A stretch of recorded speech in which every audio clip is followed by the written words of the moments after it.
Well, good morning, everyone. Thanks so much for joining us on this Wednesday morning. I'm Channing Curtis. Glad to have you here with us. I'm Tim Pham. We're kicking the morning off with a look at the forecast because we are getting one day closer to Bloomsday. So people are doing their last minute training, Thomas. I know yesterday was a little bit dreary, so I took a rest day yesterday. Oh, so. Tim Pham. See, so I just did an indoor workout yesterday. Am I the only one who got outside? Yeah. I'm proud of you, Channing. I'm proud of you. If you're getting outside in the morning hours, it is still quite cold out there, but that doesn't stop some people. They just make sure to dress in layers so that way they are nice, warm, and comfy, especially when it is cold like this, because it's going to be like this. So, yeah, if you're a morning jogger, do make sure that you got those layers on because 34 degrees, that's going to be common for the next couple days here. But in the afternoon hours, it does warm up probably just enough to be able to go for a nice jog outside. But we are kind of at or below the freezing mark in a few locations across the inland Northwest. 32 in Deer Park and Sandpoint. It's actually warmed up in both of those locations over the past hour. Some cloud cover is moving in overhead, so it looks dreary, but we're not expecting any kind of rainfall. All that's going to stay on the western side of the Cascades and way out towards our west. So today, just a mostly cloudy day for most of the day. Temperature is still in the mid-50s for the afternoon hours. So if you're jogging in the afternoon, that's honestly pretty good enough, especially if you are working up a good sweat. So the cooler conditions certainly will do you well. But this upcoming weekend, we are tracking at least one chance of rain before we get to Bloomsday, but we are looking ahead at that Bloomsday forecast in just a few minutes. The Spokane County Elections Office is counting the ballots for yesterday's special election. Voters are deciding on Proposition 1, which asks to renew a tax levy to pay for emergency medical services. So here's a look at the current results. Right now, the levy is passing with 54% voting yes for Proposition 1 and 46% voting no. At this point, a little more than 33,000 ballots have been returned. That's about 23% of registered voters in Spokane County. Now, if passed, the proposition would cost homeowners 50 cents per $1,000 on the 2022 valuation of their homes. And emergency medical services could receive $13 million. The 2022 State of the City starts this morning. Mayor Nadine Woodward will speak and local business owners will be able to chime in too. KREM 2's Nicole Hernandez live downtown with more on what we're expecting the mayor to talk about today. Good morning, Nicole. Good morning, Tim. So Spokane Mayor Nadine Woodward will be here at the Convention Center in downtown at 11:30 this morning. She will be starting out the State of the City with a few announcements. City spokesperson Brian Coddington says the mayor will talk about a new violent crimes task force with the Spokane Police Department. That task force is something Mayor Woodward says she's been working on recently. She will also talk about new resources for the homeless community.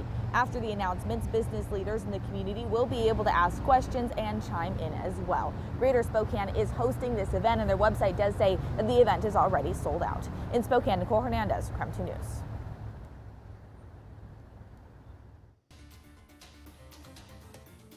Today, the Spokane Public School Board will hear about non-traditional school calendars, including a year-round schooling option. Now, this does not mean that any changes will be made, but the board members are looking at different options during tonight's meeting. Right now, the district uses a traditional school calendar. They're looking at potentially using a year-round or even a balanced calendar. Now, all three of these options include the required 180 days of student instruction, but the length and the timing of school breaks changes depending upon the options. So the current traditional calendar includes an 11-week summer break, a 10-day winter break, and a 5-day spring break. The year-round calendar option divides the school year into 4 equal sections, each including 45 days of instruction. Summer break would then be shortened to 5 weeks, but fall, winter, and spring breaks would all be longer at 15 days each. And finally, the third option is a balanced calendar. Now, this one is similar to a year-round schedule, but summer break would be a little longer at 7 to 8 weeks. Fall break would then be 10 days, and so would spring break, and winter break would be 15.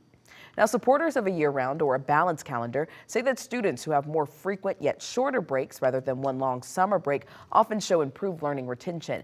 Therefore, teachers don't have to spend as much time reviewing things that they previously taught in the last school year. If you'd like to learn more about these options, you can text the word school to 509-448-2000. We'll send all of that information right to your phone. At 7:05, it's time for your morning rush. More news in less time. Vice President Kamala Harris tested positive for COVID-19. The White House says she tested positive yesterday morning. Harris reportedly has not been in contact with President Biden since April 18th. The vice president sent out a tweet saying she's grateful to be vaccinated and boosted. Her office says she'll isolate and work from home.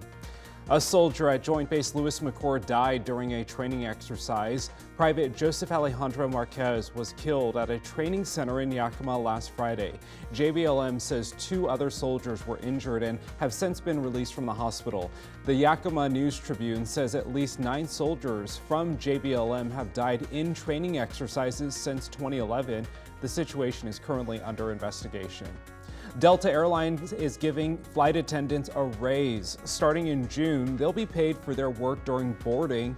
Right now, hourly pay actually starts when passengers are all in their seats and doors are closed. So the pay bump comes as the airline is also asking its crews to work more with growing travel demand.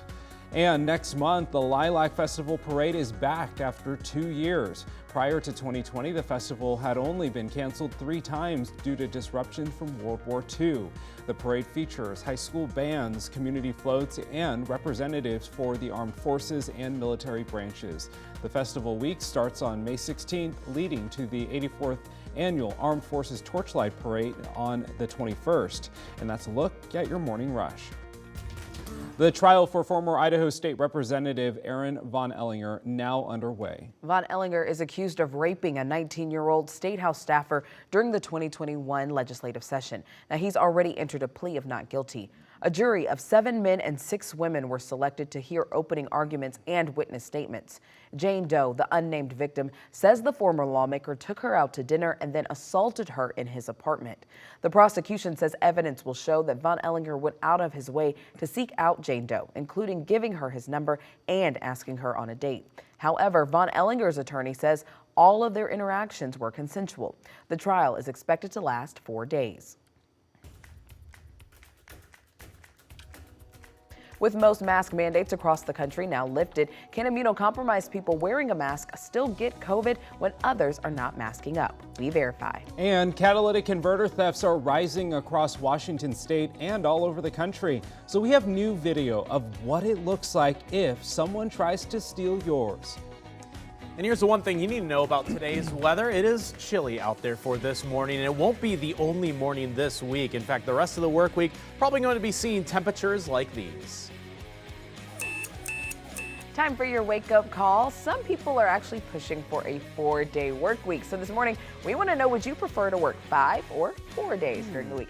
You can text the word poll to 509-448-2000, and we'll send you a link to our Twitter poll right now. And you can also let us know why you do or don't want a 4-day work week. We'll be talking about this more coming up in what's trending. But right now, look at this, 87 or 85.7% down a little. 4 days a week. 14.3% are saying they want to work 5 days. Maybe Yeah, some people like there's it. more to the story, so we're going to talk to that about that, why some might want to work 5 days. It's the hours. Ooh. All right, here's a live look outside. We say good morning to our viewers in Medical Lake and all of the inland Northwest. Happy Wednesday to you. Let us know where you're watching from, and thanks for making us a part of your morning.